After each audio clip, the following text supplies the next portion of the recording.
Joe Biden and the defund the police Democrats have turned our once great cities into cesspools of bloodshed and crime.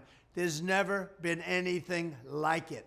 Here's my plan to restore law and order in our cities and throughout our country, frankly.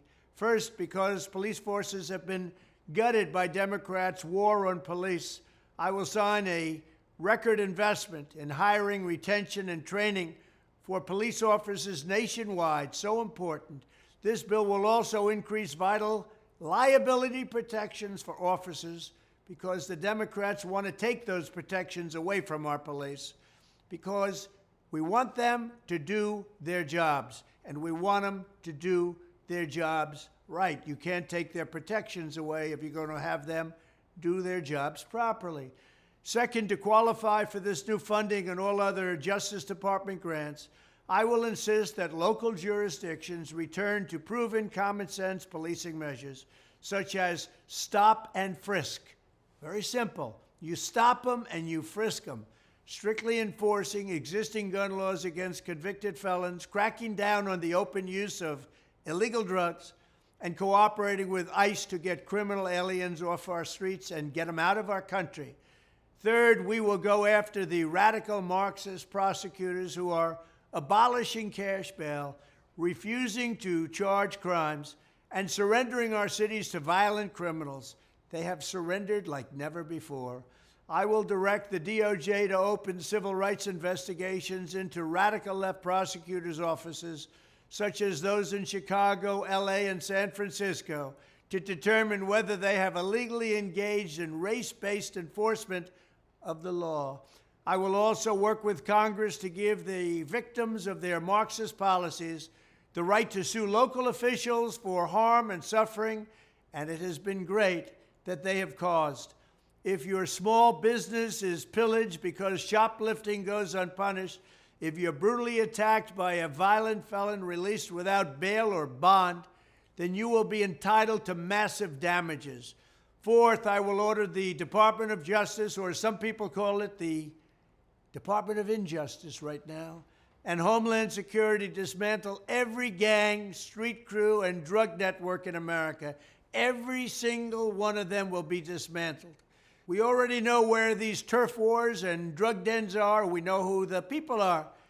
And we're going to charge them and charge the culprits with every crime that we can find.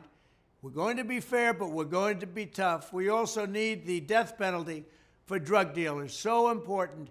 And I'd add to that human traffickers, drug dealers and human traffickers. They get the death penalty. Watch it stop and stop quickly.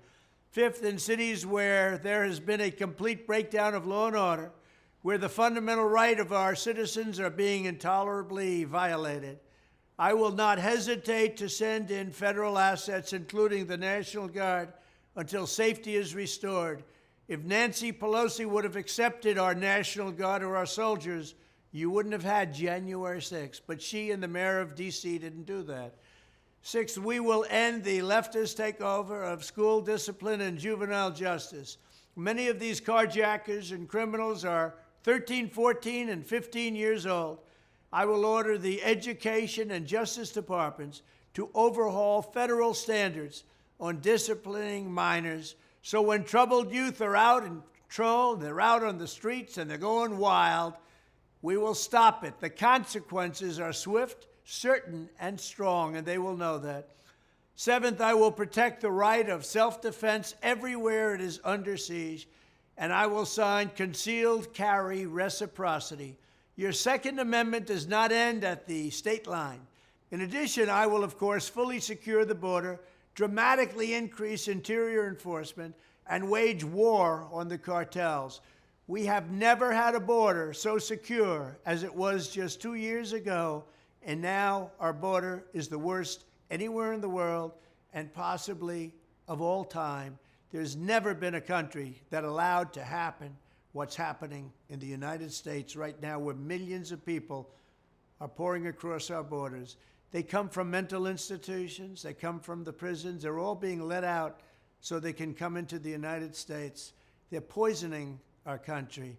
We will also take back our streets from the homeless, the drug addicted, and the mentally ill. I will discuss those plans in much more detail very soon. That is how I will bring back public safety to America. I want to thank you. We're going to make America great again, and we're going to make America safe again. Thank you.